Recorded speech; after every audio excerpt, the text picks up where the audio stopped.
the Daytona chronograph. It's I think one of the older Rolex chronographs had the word Daytona on it years ago. I don't know. Okay. I think that's why they call it. Now, so a lot of the watches have a nickname for Rolex. Yeah. Like they kind of give it, there's a model number usually associated with it. Okay. But you can refer to it by that, or you can call it by its nickname or its model name. So like the Rolex Submariner is the most popular. Okay. But different Submariners have different nicknames sometimes. Okay, And, so that might be like the Nighthawk here. They have the Pro Master or something like that is what I saw for one of the names. But yeah, well, so look up Google. So look up a picture of. no dice on the rangefinder view. Yeah, probably that's to be a little harder to find. But look up a picture of say Rolex Pepsi GMT. Pepsi Now the name GMT. Pepsi, yeah, it's called Pepsi because it has colors red and blue, but Rolex didn't give it that name. The fan base did. Ah, okay, right. So I don't. I still see the camera now, so you might have to move it over. Seems like the. Yeah, your window's not updating. Oh, I haven't found it yet. So okay. yeah. Look at Rolex GMT Master 2, Pepsi or something. It'll pop up. It should be right away. All right, I think I found it. There we go. Boom. And you should be seeing it in just a second. There you go. Yeah, so the original Rolex the original GMT that they made for pilots back in the day, they made for Pan Am pilots. Okay. But that company's not around anymore. Yeah. And the colors, I guess the colors for the Pan Am logo or an early logo had red and blue in it, so that's why they put red and blue on the dial. And it was for pilots that needed multiple time zone tracking when they were flying back and forth, I guess. So they could get this watch. It was a decent watch. And I mean, like maybe nowadays, if you're a pilot, I think you get paid pretty well. So you get the watch and, hey, you got a cool watch. And it's the company colors. And, you know, maybe Pan Am bought them for some of their pilots back in the day. I don't know. I'm sure they did for their probably. But nowadays, this watch the veteran pilots been around for a long time. Is for sale on the secondary market for about a little over 20, between 20 and 25 grand. God damn. Resale. Yeah. Now you can buy them from the AD. I think there's like 12 grand. What's something the AD? like that. Authorized dealer. Oh, okay. So when you go into a store that sells Rolex and they have the Rolex boutique in there. Oh, right. Yep. Yeah, you can get the ones you can actually walk into. yeah, you can walk in there. Not the other stores. yeah. Not the other ones that you needed an appointment. Do you take the water slide? Yeah. Was that, The Simpsons? Yeah, you swim up to the other ones, but these you can walk into. Was it the Simpsons when he's like, no, you use that door, and it's like he had to crawl through like the dust filled like little tiny door. Yeah. Well, yeah. So you could get a Leica camera and some lenses, or you could buy this watch. Okay. This is what. Yeah, these are rich people problems. Yeah. Like, oh, which one do I get? Why don't I get both? Because it's only 40 grand. You know. Well, it's interesting because this the blue and the red. It definitely makes this look not like a regular Rolex. Yeah. Like if it wasn't for the face, like you would think this was a totally different watch. It just from the color, Rolex fans, which is interesting. So. The Rolex aficionado, this is one of the most recognizable Rolexes in the world, I think. Well, yeah, next to the Daytona and the Submariner. Yeah. So number one, let's do the Daytona. Would probably be the Submariner. Let's do the common one. What was it? The Submariner? What? I mean, the more basic one is the Oyster Perpetual, like the day dates and some of those that are just kind of like the standard Rolex watches. But yeah, most people will go for the Submariner because it's popular. All right, let's see the Rolex Submariner Black. Is that the one? Sure. Yeah. All right, let's do that. Yeah, they have. Let's see. Try to get a better picture of this. There's a green one. That was a special edition before. Yeah, before the one I got, they made the all green dial, green bezel. Okay, let's see. Bob's Watches. All right, shout out Bob's to Bob's watches, yeah, Watches. Here we go. yeah, Let's see. yeah. They need to sponsor the show. Yeah. Yeah, they need to send you a watch so you can review it. That would be interesting to have you, a person who doesn't really get into watches that much, Doesn't know. review like. Yeah. Because I've had, Yeah, it would. I've had the same watches forever until this one. So Yeah, there you go. So that's that's definitely an older reference. That one's probably early 2000s. Yeah. I don't know. So okay, so why does it only have, was that 15 notches there on the top right? The graduate, yeah. Yeah, what is going on with that? So if you were to, I mean, way back before they made dive computers, if you were to dive back in probably the 50s or the 60s or whenever these watches came out, you could go with a tank of air. I'm guessing, I don't have a dive license, but I'm guessing you have about 15, 20 minutes of air in your tank. Ah, okay. So you rotate this dial. So this is before they had those little measuring things, probably. Yeah. Before you had a digital dive computer that you wear nowadays. But you rotate the dial to where the see that triangle at the top? Yeah. Should match up with the minute hand. Right. Okay. And then as the minute hand counts down, the bezel's unidirectional, so it only rotates one way. So when you turn it the opposite way, as your minute count down, your hand, it will tell you basically, I guess, how many minutes of air you have left. Yeah. Okay. Therefore, the most basic timer for your diving, you say, oh, I got a tank of air, and then, it should last me about 15 minutes. So you go down there, and I'm guessing you get close to a few minutes, you better start coming back up. Yeah. So, yeah, but that's it. So it rotates one direction, it turns left, or counterclockwise, rather, and then, of course, your minutes turn clockwise. So I guess the thought is that if you bump it on something, it can only bump in the direction of you having less air or less time, not more, right? That's smart. So you can't mess up. So if you were to go down there and you hit it on a rock or something, hit the edge and you're cave diving, well, then you look at your watch and you're like, oh, I thought I had 10 minutes and now I got 5. Well, it's because you bumped it maybe. Well, either factor that in or you just go up early. Well, this is probably better than the Skin Diver's wristwatch that I know about. So Skin diving. Yeah. Do you know about that one? Skin diver. Oh, I've heard of skin diving before. Yeah. I guess that just means you go down with the tanks, right? And no suit. No, I think they go down with nothing, just air. Oh, yeah, dude. Yeah. So, but the Skin Diver's wristwatch is where you ask somebody if they've ever seen one before, and in the meantime, you have your back turned and you're putting your nutsack around your wrist. And then you say, "This is what it looks like." I knew I've got one right here. Yeah, and that's a Skin Diver's wristwatch. Okay, all right. Yep, there it is. I looked it up, and they were showing me watches, not that. So, or else I would pull it up on the screen here. Yeah, you can't yet show nut sacks on YouTube, right? I don't think so. I can talk about it. Yeah, but I can't show it on there. Yeah. So, Rolex.com. Yep, sponsor me. Doesn't matter. Whatever watch. Whatever watch you don't sell a lot of that you're trying to get rid of. Let's do that one. Oof. And I'll promote that. Wait, let me pull up the Daytona and then what maybe you think the worst looking Rolex is. Okay. Daytona. Yeah. So think about that. Yeah, just if you Google Rolex Daytona, it'll come up with plenty of pictures. Looks like the most popular one right now is the white dial. Okay, that's what I'm looking Black at. bezel, ceramic, white dial, and those are right. I don't know what those sell for, maybe 30. All right, Bob's watches again. Bob's watches, yeah. Look at that. It's getting some airtime. Yeah, that one you had pulled up is an older. That one's probably 1, 2, 3 generations back from the current one.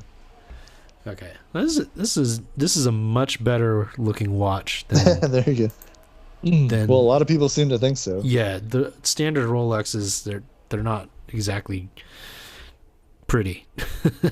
Yeah. But this one looks like a machine. Like, this one looks great. Well, they're originally supposed to be wasn't really supposed to be pretty, but it's supposed to be functional. Mm-hmm.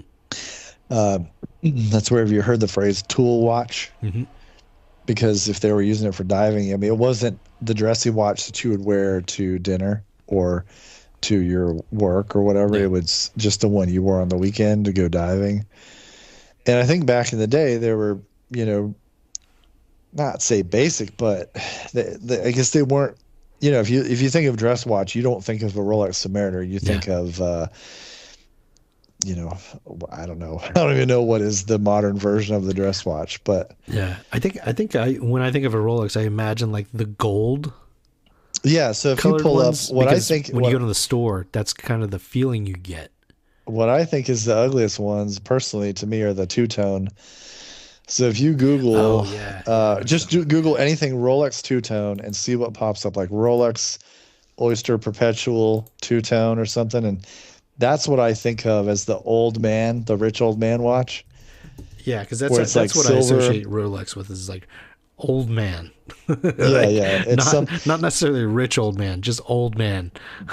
Well, even back in the day, I don't know. See, I don't have any perspective. Because this is the style my dad liked. Because he had that Marine Corps one. They always have these like let's see if I can loose bands, and they're all kind of crappy and jangly. Yeah. All right, here we go.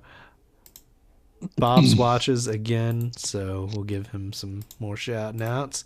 Yeah, Bob's. He's getting it on tonight. Yep. It's probably run by a chick. But what's weird to me is, I mean, Rolex now, they are. There it is. I mean, I know there's other brands that do stuff better. Yeah, so this is what I think of Rolex. Yeah, something like that. And that to me is not a birdie watch. Yeah, no. Not at all. Does that even have the fluted? Yeah, it's okay. Yeah, so there you go. Classic two-tone. I mean, even if you were to get one of those new now, you would still pay a decent amount because it's gold. Yeah. But I will say the quality of Rolex has vastly improved from 20 years ago. Okay. I mean, big time. Everything about their watches now is solid, precise quality. I mean, it feels... It sounds, it works. Like the timing is very accurate for a automatic watch, which, still doesn't. Quartz watches are the most accurate that we have so far, I guess, unless you have an atomic watch or something. Right. But quartz is very accurate, and that's why these watches now are kind of just like jewelry for men. So because they're accurate, but I mean, like in a month, you might lose a minute or two of time. It won't be, you can't really time stuff long term. And because they're perpetual motion, like they move, they wind with the motion of your wrist. Oh, right. So as you walk or as you move around during the day, you're kind of winding it because there's a rotor inside that powers it. But it's all mechanical, and it's got basically a spring that's wound up, and the tension in the spring winding powers the watch, right? And it will, nowadays you can get 70 plus hours out of your watch if you wind it up fully. Back in the day, it might have been a day, a half a day.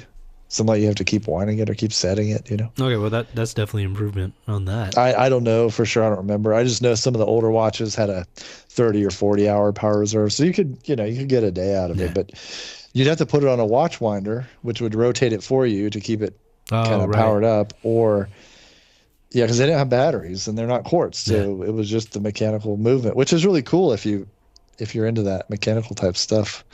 Yeah, I think if you were like opening them up and exploring, that'd be pretty cool.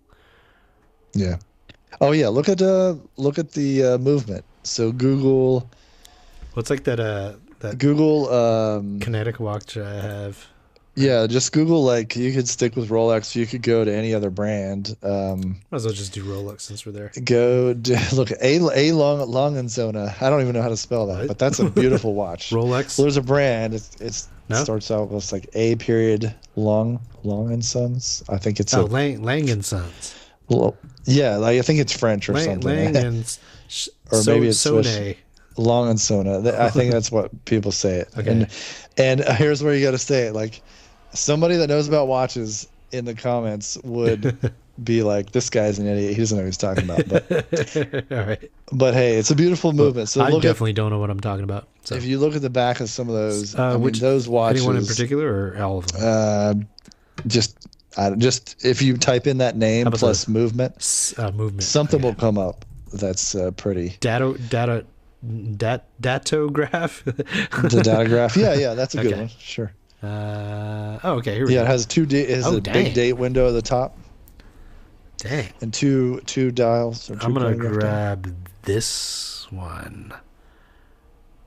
But yeah, the movement, the case back's see-through, so you can look at the movement in the back, and it is. Dang, that looks freaking cool. Beautiful. Yeah. This is like looking at a painting, almost. Hey, you see the blued screws, you see the jewels, you see the perlage or the metal turning that they do on each piece, polished edges. I mean, there's a lot of time that goes into those. What site is this? This is from there you go, Blogger. Yeah. Timeandwatches.com. That's where that's from. Yeah, so look at that. I mean, that takes some time. Incredible. And I don't know what those watches cost, but I'm sure they're way more than the Rolex. Well, let's see if there's a price tag on there. This is next to Tag and Heuer. And Omega. And, well, they're so expensive, there's no price on it. Well, Bob's Watches has a price. Yeah, Bob's Watches. Where's Bob's Watches? That's Bob's Watches. Okay, so if you want a used one, that's not even that cool looking, it's just like a pretty standard watch, $135,000. Goddamn! Yeah, and I'll show you which one that is. It doesn't even look cool at all. See, I mean, I don't know if there's that much, but yeah, that's what those watches go for. This one amazing. $135,000 looks like the one of these like clocks I bought from my mom in Germany. With the little moon thing in the bottom. Yeah. Oh yeah, the moon phase. Yeah, that's what that is. It looks like a smiley face. Yeah, it does. It looks like the teapot from Beauty and the Beast or something. Yeah. I don't know. I'm probably saying that wrong because I don't watch those movies. No, was it? I think it might have been Beauty and the Beast. Maybe. Yeah, that's the first thing that came to mind. Yeah. I don't know. Disney I didn't think we would get this far. The planet, on a watch as far as movies go. So that watch is $130,000. $135,000. Oh, okay, and it looks like that's probably also a gold case, like an actual. Yeah. I want to say solid gold, but whatever they make them, 18 karat or 20, whatever. And this, I mean, this is probably also like an older one that they don't make anymore. So like it's gonna have that value to it. Right. Yeah, and they're all handmade in probably Germany or Switzerland or wherever they're made. I think that's German watch. I mean, the cheapest one that I can see is $60,000. So yeah, so a lot of stuff that comes out of Germany, watches, cameras, whatever, cars, expensive, right? The craftsmanship on this other one. Yeah. Let me see if I can get a close up here. I think this one. Yeah. Let me see if I can get this.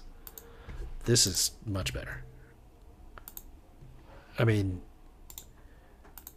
this, you can see everything on this picture, like the tiny little screws in this thing, man. Yeah, it's insane.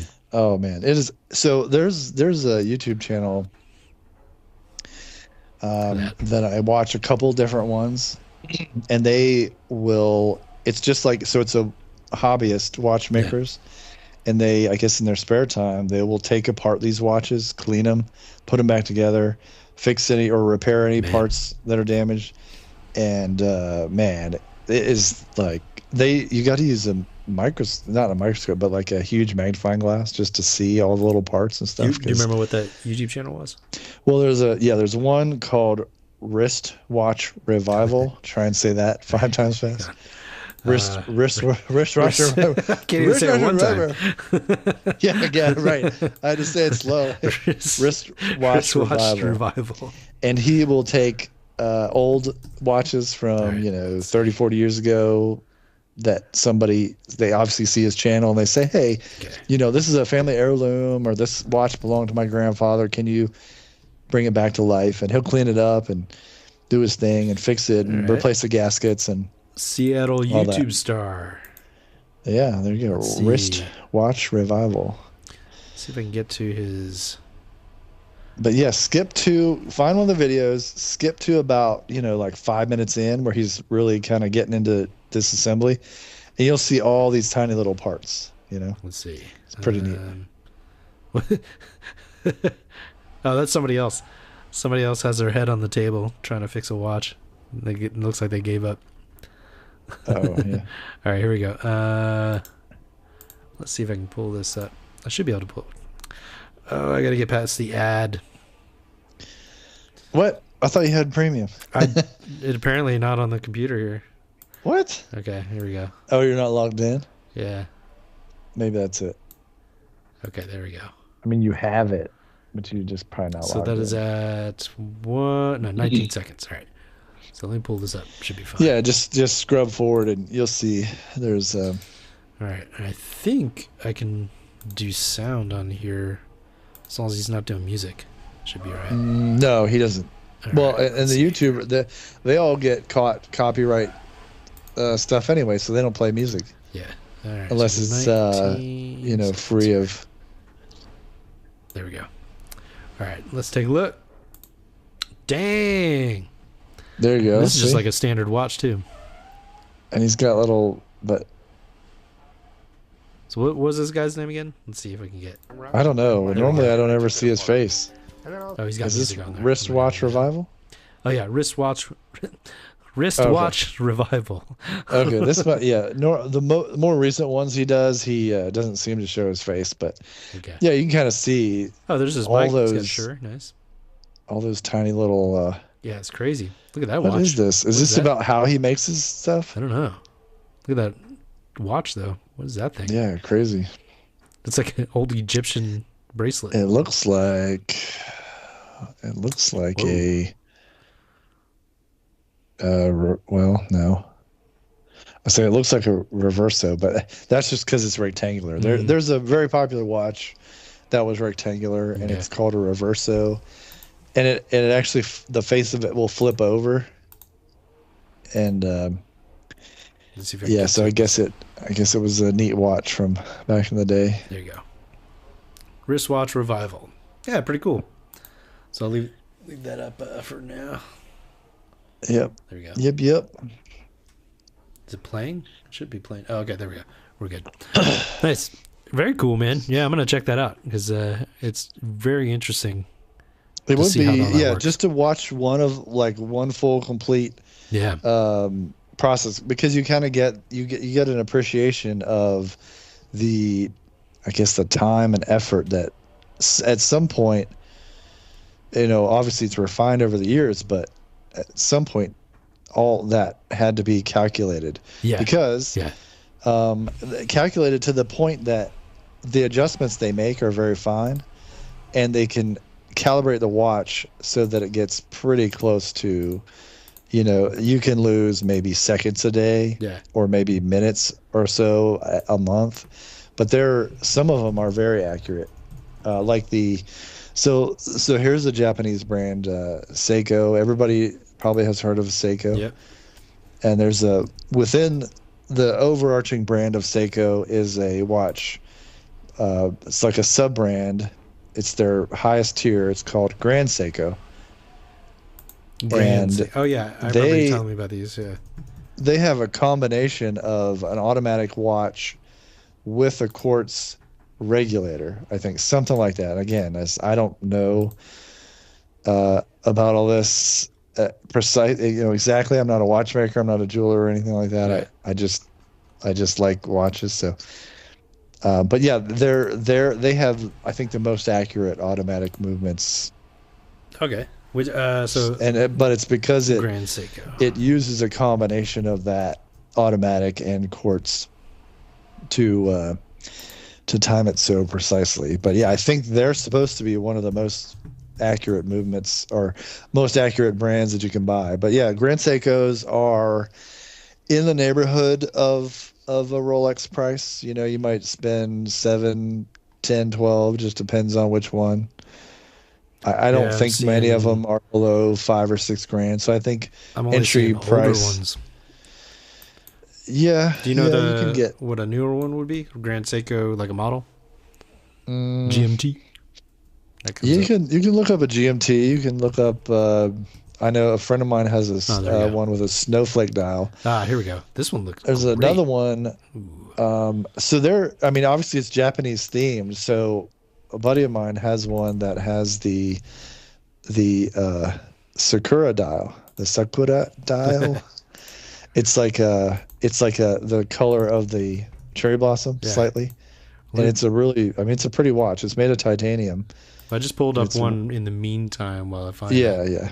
This one looks pretty cool. The one I just showed. Yeah. They have a lot of cool stuff though. But sadly, this brand suffers from what the other ones do. Like we were talking earlier, once you buy them new, then you go to resell and you lose a couple grand sometimes. Oh yeah.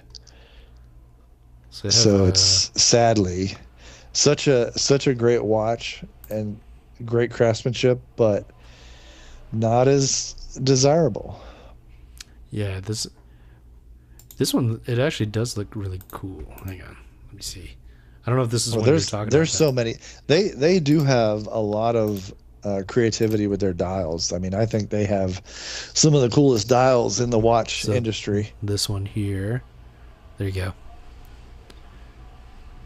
I don't know if that's the one you were talking about, but yeah, yep, that's probably it. The Shunbun, the vernal. I don't know about Shunbun, but is that? Yeah, I mean that's how you would say it. It looks a lot like that. Yeah. You can't zoom in, can you? No, unfortunately. Yeah, okay. I can't figure out. Well, I don't have a picture of it, but yeah, so it's roughly something like that. And it should. The dial is slightly pink, so if you see it, like, you might not notice right away, but it's a very subtle shade. But yeah, it's a popular one, and I think it's one of the few they've come out with that have that pink. Yeah. So I think that's what they call it, the spring drive.